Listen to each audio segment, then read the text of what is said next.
Chers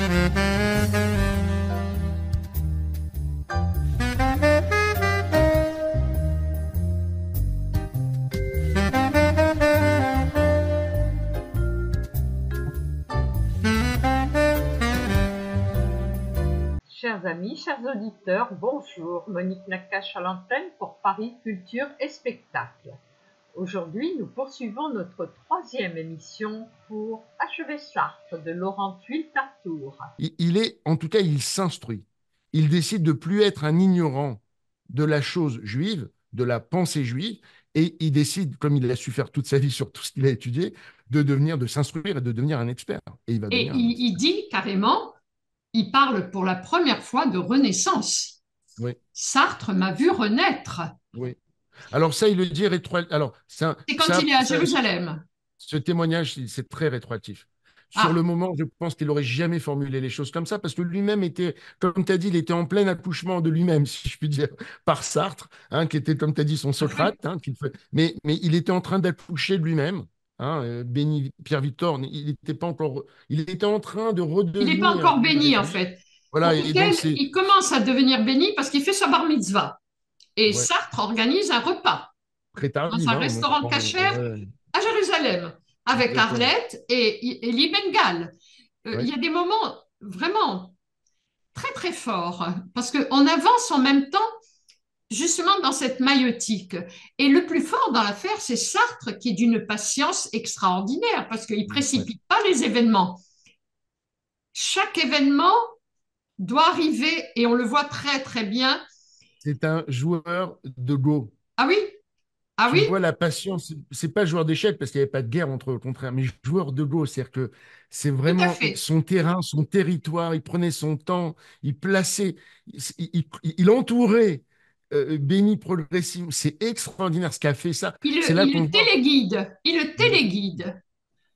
Et en Et je trouve que. 79, Vas-y, Sartre vas-y. invite Emmanuel Lévinas chez lui. Ah ouais, ça c'est la grande rencontre au Là, c'est sommet. grand. Ouais, Là, c'est grand. ouais. Et que dit Lévinas? Il y a une très belle citation que je me permets de lire. Pendant 2000 ans, le peuple juif n'en était que l'objet de l'histoire humaine dans une innocence politique qui tenait à son rôle de victime. Elle ne suffit pas à sa vocation.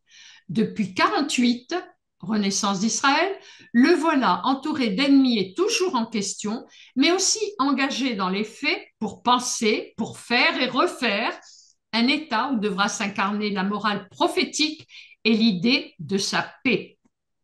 C'est énorme. Un État regarde comme on en est loin, malheureusement, un Eh oui, État, Lévinas, un État d'Israël où devra s'incarner l'idéal prophétique. C'est ça, Emmanuel Lévinas. tout à On n'est fait. pas dans le petit sionisme politique, Pas la du petite tout. Pas du idéologie tout. nationaliste. On est dans une incarnation de ce que représente réellement toute l'essence de la condition juive. Parce Oui, qu'à quoi ça sert? tout à Pourquoi fait. on est là? On est là pour étudier, nous dit-on. On est là, Maïmonide, tout le Talmud nous dit, notre vocation, c'est d'étudier et de faire advenir cet idéal prophétique. C'est ce que nous rappelle Lévinas. Quand il parlait, c'est pour ça que c'était un géant. Il ne nous parlait pas, encore une fois, en petite politique politicienne, des petites visions à courte vue, comme beaucoup aujourd'hui, malheureusement, même de rabbins que je trouve trop souvent qui Oui. disent des choses pas assez admirables. Et là, sans être lui rabbin, je trouve qu'il nous amène à un niveau de conscience. J'arrête pas de dire, en Israël, quand je suis à chaque fois en Israël, je dis toujours, je vous en prie, écoutez Lévinas, écoutez Lévinas. On n'est pas là juste, c'est pas juste un havre pour les Juifs pour vivre. Et on a vu d'ailleurs ce qui était terrible cet octobre, c'est la première fois qu'à l'intérieur même du territoire, on nous a massacrés comme on nous massacrait à l'époque en diaspora. Donc, on voit bien que même ça, il y a eu quelque chose qui a été fracassé ce jour-là et je ne sais pas comment on va faire pour s'en mettre réellement et pour nous reconstruire. Mais on en a vu d'autres, je pense qu'on y arrivera. Mais si tu veux, tout ça nous montre qu'on n'est pas encore dans ce que appelle là Lévinas quand il rencontre Sartre en 79 à ce point-là. De dire de faire incarner cet idéal prophétique. C'est la vocation d'Israël. Et alors Par-delà le rassemblement des là, il deux. y a un très beau passage où tu rappelles que Béni est entre Lévinas et Sartre, en le retrouvant, il trouve à Lévinas un charme craquant. Il a toujours, et lui-même, Lévinas, était intimidé par Sartre, parce que c'est quand même une grande famille française. Lui, petit, venant avec son accent ukrainien, les deux avaient un accent, mais pas de la même origine. Euh, y avait quand même quelques points. Il y aurait eu un dessin, on pourrait croquer des Ah, mais dessins. c'est ça. En fait, moi, si je vais te dire, cette scène, j'ai surtout fait appeler à mon imagination. J'ai surtout Je fait appel, comprends. pardon, à mon imagination et puis j'irai surtout à mes souvenirs. En fait, je vais même te faire une petite confidence. Quand j'ai livré mon manuscrit à Grasset, à Olivier Nora et Bernard-Henri Lévy, je n'avais pas fait ce petit portrait de Lévinas. Il n'y avait pas ce petit portrait de Lévinas. Je racontais la rencontre, mais je n'avais pas décrit Lévinas. Et là, Olivier Nora me dit, le président de Grasset, il me fait juste cette remarque, il me dit, c'est dommage. Il me dit, vous décrivez bien Sartre, mais pas Lévinas, et en plus, vous l'avez bien connu. Et ce que je me suis dit, mais en fait, oui, celui que j'ai connu moi très bien, c'est le même qu'a vu Béni, donc je vais pouvoir facilement Tout à le, fait. Tout à le fait. décrire. Et ce que moi j'ai connu, effectivement, alors tu as raison, il y a des similitudes physiques entre les deux. D'abord, ils avaient le même âge quasiment, hein, ils sont nés quasiment la même année. Euh, Très proches physiquement. C'est vrai, tu as raison, c'est bien de te souligner. Ils avaient chacun un accent très prononcé. Alors évidemment, l'accent de Sartre, tu en as parlé au tout début, je m'en rappelle, hein. Il a une voix même un peu nasillarde, désagréable, mais en Nasillarde, fait, oui. c'est un accent parigo, parisien, à mourir. Et l'autre, effectivement, un accent lituanien très prononcé. Bon, ils avaient chacun leur spécificité. Les deux sont pour moi des, des, des magiciens du verbe, c'est-à-dire que leur langue, à chacun leur livre, il y a un génie de la langue. Et d'ailleurs, je me suis permis, je compare avec Béni, que pourtant je considère comme un maître et que j'adore, hein, mais je me dis, il n'a pas du tout cette aisance à l'écrit. Quand j'ai lu tout, Béni, évidemment, Je il n'y a comprends. pas il y a pas cette grâce des belles lettres qu'on trouve chez et Sartre et Lévinas, les deux. Donc, si tu veux, les points communs vont très très loin. Là où ça s'arrête, effectivement, c'est sur chacun des deux dans leur philosophie. On va dire que Sartre, il a placé la liberté comme la vertu suprême. Bon, alors on ne va pas rentrer dans le détail, mais c'est la liberté, pour la pensée de Sartre, qui prime. Et chez Lévinas, c'est l'éthique. Et puis, à part ça, dans le caractère, Sartre, il s'ouvrait au monde et la notoriété, c'est pas de ça le gênait pas, mais on dirait qu'il en avait besoin. Il était devenu, je veux dire, un orateur incroyable, etc. Malgré, avec ça, comme tu dis, hein, on pourrait dire ses défauts physiques, hein, effectivement, le strabisme, la voix, tout ça. Tu te dis, normalement, il n'est pas fait celui-là pour devenir un Tout leader à fait. et pourtant, il l'a été. Et Lévinas, c'est absolument l'inverse. Et ça, pour l'avoir connu intimement, je peux te dire, il était juste d'une humilité hallucinante. Et même dans son rapport à Sartre, il se sentait toujours, alors peut-être le fait qu'il n'était pas français de naissance, je ne Oui. sais pas. Et puis sa nature d'abord, c'était quelqu'un qui était très effacé, d'une humilité incroyable. Il était toujours euh, intimidé par le fait que des Sartre et d'autres éminents comme ça penseurs le considèrent lui-même comme un grand philosophe. Ça l'intimidait profondément. Il n'était pas à l'aise à parler en public. Et je te termine juste ça, quand il y a eu mai 68, t'imagines, Lévinas était prof de philo à Nanterre. Et par nature, il n'a pas pu participer à 1968. Parce que sortir, manifester, c'était Oui. pas du tout Lévinas. Ça ne lui Voilà. ressemblait pas. Ça lui Alors, on va ressemblait pas. avancer, Laurent, parce que la santé de Sartre décline Oui, et Sartre ne veut pas attendre que ce travail qui est en cours avec Béni soit terminé. Il veut le livrer assez vite au lecteur. Alors là, on va avancer parce que justement, c'est là que les choses commencent à se corser puisqu'on arrive vers 80, qui est malheureusement la mort de Sartre. Alors à toi. oui, ben, en fait, euh, ils ont enregistré en tout, c'est Arlette Elkaïm qui le dit, plus de 800 heures d'audio. Alors, ils n'avaient pas tout enregistré, mais ce qui avait été enregistré de leurs années de travail, il y en a pour 800 heures sur bande. Il y a une personne qui a tout écouté, c'est cette fameuse Arlette El-Kaïm, la fille adoptive de Sartre, dont tu parlais tout à l'heure. Euh, et Sartre demande à Arlette de faire une version retranscrite et synthétique. Donc, en fait, ils vont choisir des morceaux ensemble. Ils vont être ensemble à la maison, ils vont travailler à la réécoute, etc. Donc, il va faire une sorte de version synthétique de tout ça, où plus d'une dizaine de termes sont abordés.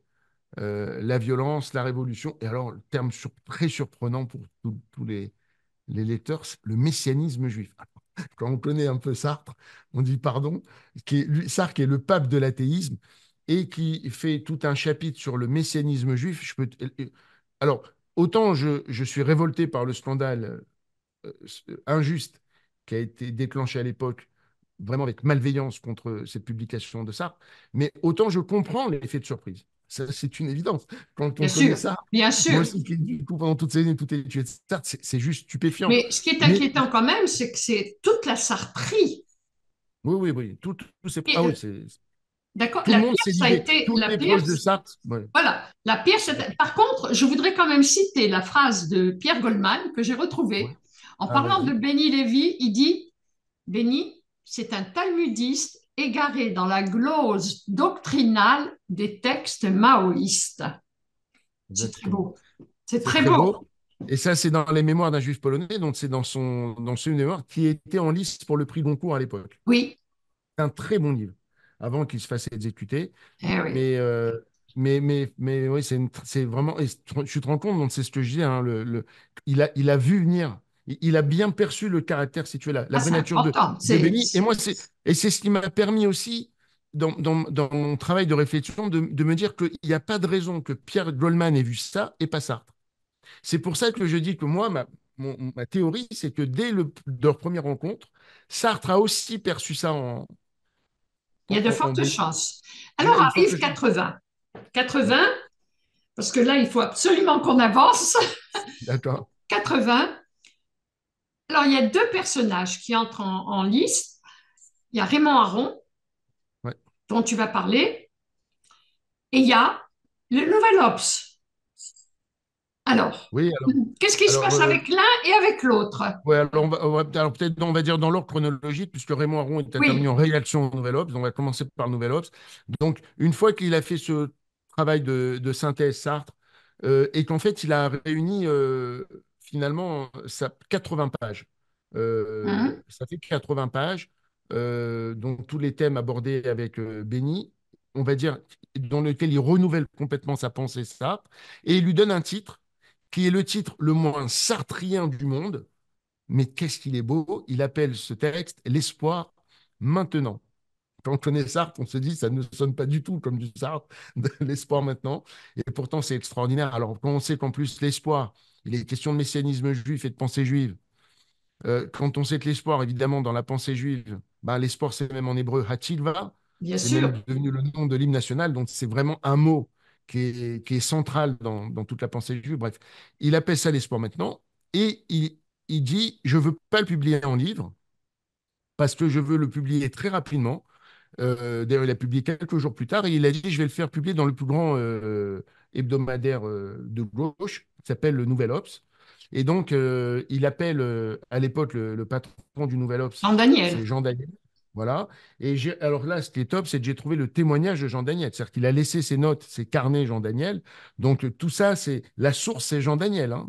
Donc, et Jean Bravo. Daniel raconte comment il est contacté par Sartre via Pierre Victor, qui lui donne le manuscrit de L'espoir maintenant, qu'il est sidéré par l'intelligence de ce texte, Jean Daniel, qui le fait lire à Pierre Nora, pour ceux qui connaissent, un Pierre Nora, l'historien académicien, qui était chez Gallimard, donc Gallimard, la maison d'édition de Sartre, donc Pierre Nora qui connaît Sartre par cœur. Pierre Nora, d'ailleurs, pour la petite histoire, qui est l'oncle de mon éditeur, de Olivier Nora, le patron de Grasset. C'est le frère du père d'Olivier Nora. Tout ça pour dire un petit peu comment ce monde-là est incroyablement lié. Bref, et il décide de publier Les Sports maintenant dans le Nouvel Obs. Et ce qui est extraordinaire, tu as vu, tout à l'heure, tu m'as cité, tu as lu ce passage de Sartre de 73, de 77, donc 3 ans avant la publication, dans lequel Sartre il dit attention, il va peut-être y avoir, ça va provoquer, on va dire, un scandale, on va dire tu m'as manipulé. Eh bien, en publiant le texte, Jean Daniel, lui-même, il fait une sorte de préface dans le Nouvel Obs au texte, et dans lequel il dit attention, ce que vous allez lire, ça va vous choquer. Mais il ne faut pas, c'est du Sartre. Et je peux te le montrer, je l'ai là sous les yeux, l'original. Voilà donc, c'est paru le 10 mars, c'est 80. ça. Le 10 mars 1980, voilà donc le journal, le Nouvel Obs, avec Les Sports maintenant, de Jean-Paul Sartre. Et c'est à l'intérieur qu'il y a cette bombe nucléaire philosophique qui va Et alors apparaître. là, ça a été vraiment le Bah, raz-de-marée. bon, A tout le monde s'est commencé mis d'abord par Simone de Beauvoir. à Simone de Beauvoir. Il y a une scène que je décris dans le livre, la Ah oui, veille de quand la elle lui publication. jette Ils lui le jettent à la gueule. fascicule. Oui, exactement. Ils sont dans leur appartement, enfin dans l'appartement, ils ne vivaient pas vraiment ensemble, mais enfin ils étaient tout le temps. Et, le soir, elle vient, elle fait une scène de ménage à Sartre. Elle lui dit comment tu peux faire publier ça. Elle lui jette à la gueule. Vraiment, c'est homérique ce qui s'est passé entre les deux. En Elle fait, est elle a très alors, mal moi, vécu le fait qu'il lui ait pas soumis d'abord le texte, parce voilà, que voilà. auparavant, en C'est bien amont, que tu rappelles ça parce que moi, franchement, j'essaie d'être très honnête aussi. C'est vrai qu'elle prend cher, comme on dit aujourd'hui, Simone de Beauvoir avec moi dans le livre, mais j'essaie aussi de comprendre la psychologie. Effectivement, je me dis quand même, il s'est passé aussi en elle, il y a eu une forme de violence qu'elle a subie, que je peux comprendre, très franchement. Quand on connaît leur histoire, là, c'est pas le voilà, elle a moment très pour mal moi de faire vécu ça, le mais fait que pour quand on la connaît leur première histoire, fois, voilà, exactement, c'est que elle ait été évincée. tous les textes qu'a toujours publié ça toute sa vie, parce qu'il a connu Simone de Beauvoir quand ils étaient étudiants, donc tout ce qu'il a publié toute sa vie a été publié après que Simone de Beauvoir l'ait lu. Tout à Je ne fait. peux pas dire validé, c'est pas le bon mot, mais en tout cas, elle l'a lu, ils en ont Entre parlé, guillemets, oui.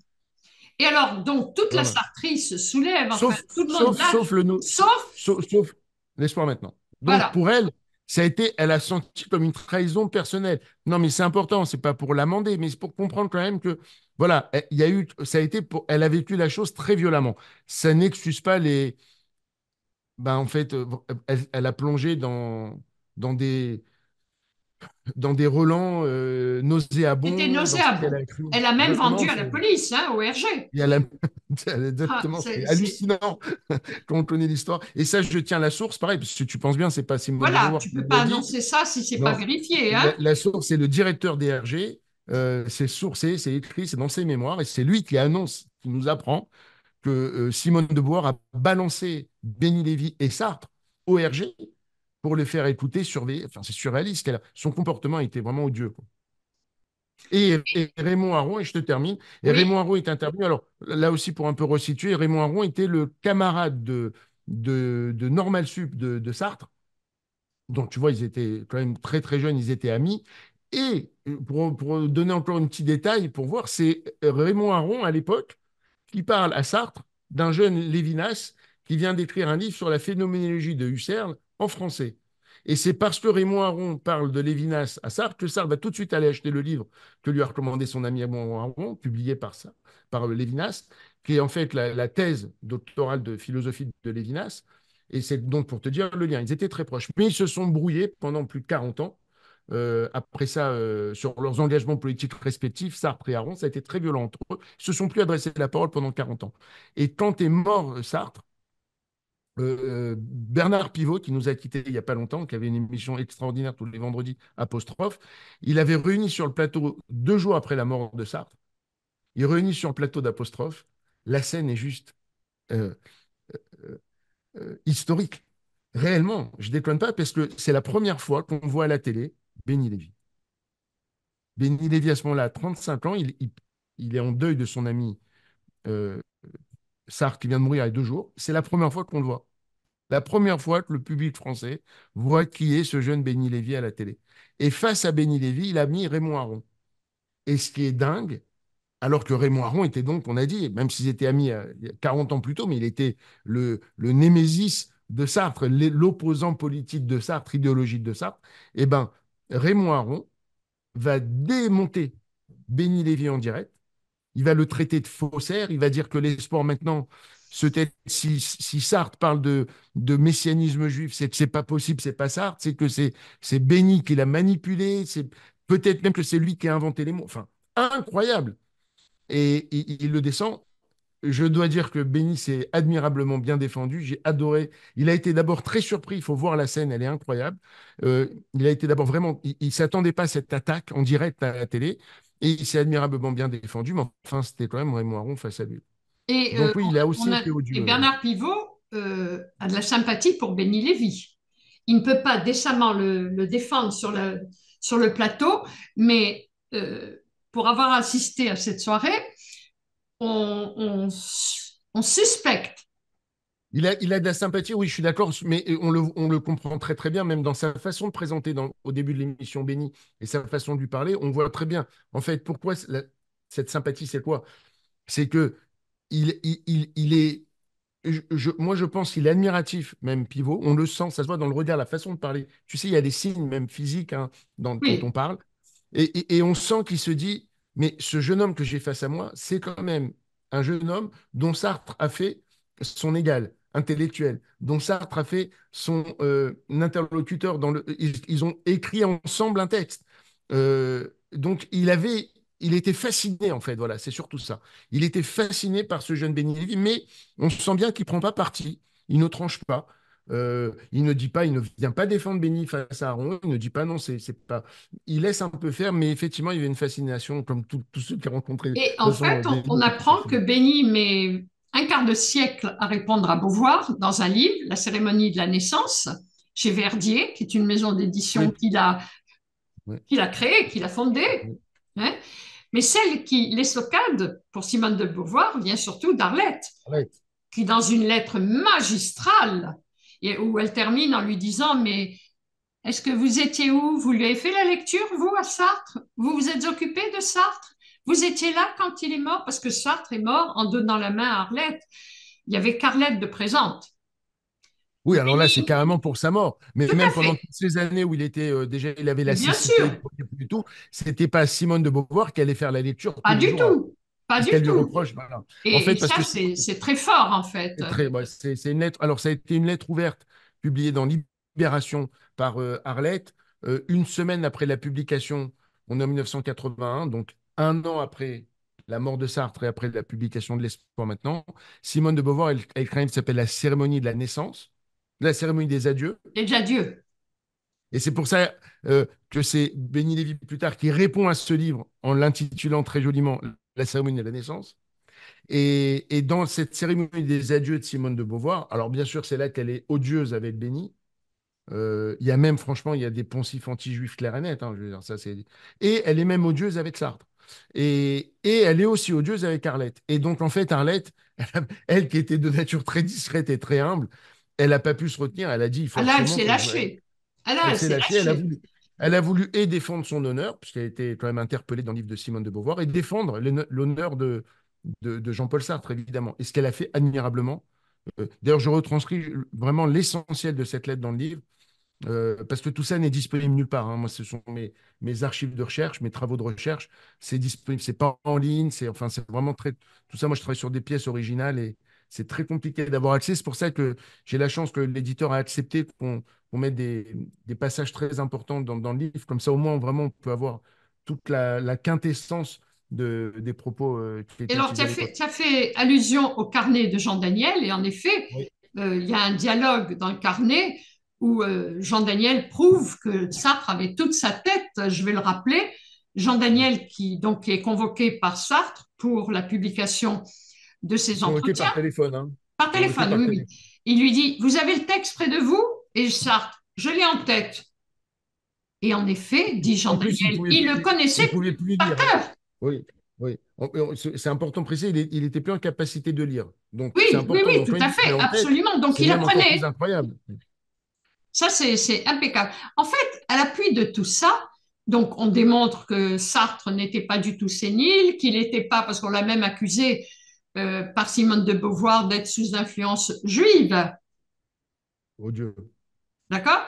Et en fait, pour terminer cette lecture, ce qui est magnifique, c'est que je ne peux pas faire l'économie de citer Manitou, parce que le Ah, travail, Béni Lévy devient ce que à Manitou appelle l'ivry. Il a fait le ça fait le passage, passage. ok? Et c'est magnifique. Il est vraiment, dans sa naissance, redevenu l'ivry. Très beau. Dixit Manitou. Alors, je pense qu'on a fait le tour de ce livre que je vous encourage vraiment. Il y aurait tellement, on pourrait, mais là, il y a déjà 3 ou 4 émissions à faire pour la radio. Et alors, je voudrais quand même qu'on dise quelques mots à la famille de Béni. Il y a donc Léo, Oui, parce que après la mort de Sartre, donc Béni décide d'aller en yeshiva à Strasbourg, et puis oui, après, il décide de faire leur alia. Et il y a son oui. fils, leur fils René, qui est devenu philosophe et qui a fait une étude sur Maïmonide, par exemple, Par exemple, sur mes... Ouais. entre Alors, autres. entre autres, c'est un. Bon, d'abord, je dois dire que je ne suis pas neutre quand là tu parles de René, puisque René, depuis plus de 20 ans, depuis 24 ans maintenant, René est d'abord et avant tout mon maître. C'est donc avec René que j'étudie depuis 24 ans. Il a pris la suite pour moi de Lévinas. Donc, j'ai une proximité toute particulière avec René. Bien sûr. Il est aussi devenu bien sûr un camarade et un ami, mais voilà, mais c'est aussi un maître. Donc, et alors, il a effectivement écrit La Divine Insouciance. Tout ça, c'est publié chez Verdier, Les Doctrines de la Providence chez Maïmonide. C'est donc un livre de 800 pages dans lequel il commente une phrase de Maïmonide dans le Guide des égarés. Tu imagines, il en fait 800 pages et c'est juste brillant. Il a écrit un autre livre extraordinaire sur Saint Paul, Saül de Tarse. Bon, pour moi, il est à mes yeux, j'essaye de le dire avec le plus d'honnêteté intellectuelle, de détachement, mais je pense réellement qu'il est le plus éminent aujourd'hui de tous nos philosophes, de tous nos intellectuels. Il est brillant. Et il est en plus, évidemment, c'est un talmudiste d'une originalité, d'une profondeur, d'une rigueur qui est pour moi sans aucune comparaison Il aujourd'hui. Et j'ai une écrit, il chance écrit en incroyable. hébreu ou en français? Il écrit en français, mais il est parfaitement hébraïsant. Oui, bien sûr. Il connaît même le grec ancien, il a des notions d'arabe. Enfin, je veux dire, c'est ébouriffant d'étudier avec lui. Voilà, enfin, il est extraordinaire. Donc voilà. Mais en fait, il a eu un peu le parcours inverse de son père. Parce que lui, il est né, enfin né, je parle au niveau de l'éducation, hein, dans la Torah, dans la Hein. pensée juive. Il était en yeshiva adolescent, etc., jusqu'à ce que finalement il claque la porte, parce qu'il est un peu rebelle, René, de Les la chats n'ont jamais yeshiva. fait de chien, hein? Exactement, c'est normal. Et il va se mettre à la philosophie après. Donc, si on veut, bon, j'estime qu'il l'a fait dans le bon sens, lui. Parce que même Benny regrettait lui-même, il dit d'avoir perdu toutes ces années au début, quand il était que dans la philosophie, pas dans la pensée juive. Donc, oui, effectivement, René est absolument brillant. D'ailleurs, j'ai fait quelque chose qui me tenait beaucoup à cœur dans le livre, à la fin du livre. Tu dois t'en rappeler, Monique, c'est que quand je fais vraiment une analyse du livre L'espoir maintenant entre Sartre et Béni Lévy, de leur discussion, de ce qui est dit, des thèmes abordés, et j'ai fait quelque chose, c'est que j'ai fait intervenir dans leur discussion à deux René, le fils de Béni, pour J'ai venir nous beaucoup éclairer. apprécié. Hein, c'est J'étais joli. très Pour sensible venir à nous ça, éclairer. Voilà, tout moi à j'ai trouvé, fait. c'est pour ça même voilà, bref, parce que pour moi c'est tout est la transmission et je trouvais Bien ça. sûr. Voilà. Et pour terminer, tu termines avec une citation, enfin, c'est pas une citation, une remarque. Laurent Tuile-Tartour termine en disant: quand on songe à l'idée d'un Sartre maïeuticien de Béni Lévy et qu'on voit le bébé si joli, on se demande si finalement l'œuvre de Sartre la plus importante de la dernière partie de sa vie n'aura pas été plus encore que l'espoir maintenant le personnage Béni Lévy lui-même. Même, ouais. Et j'en suis Ouais, bah, convaincue, c'est la dernière phrase du livre. Je termine comme absolument. ça. Laurent Tuile-Tartour, merci pour achever Sartre. Merci à toi, Monique. Je Merci, merci. conseille aux éditions Grasset dans la collection Figures. Merci Laurent. C'était un bonheur cette discussion avec toi. Merci, Monique. Quant à moi, chers amis, je vous dis à la semaine prochaine. Monique Nakache pour Paris, Culture et Spectacle.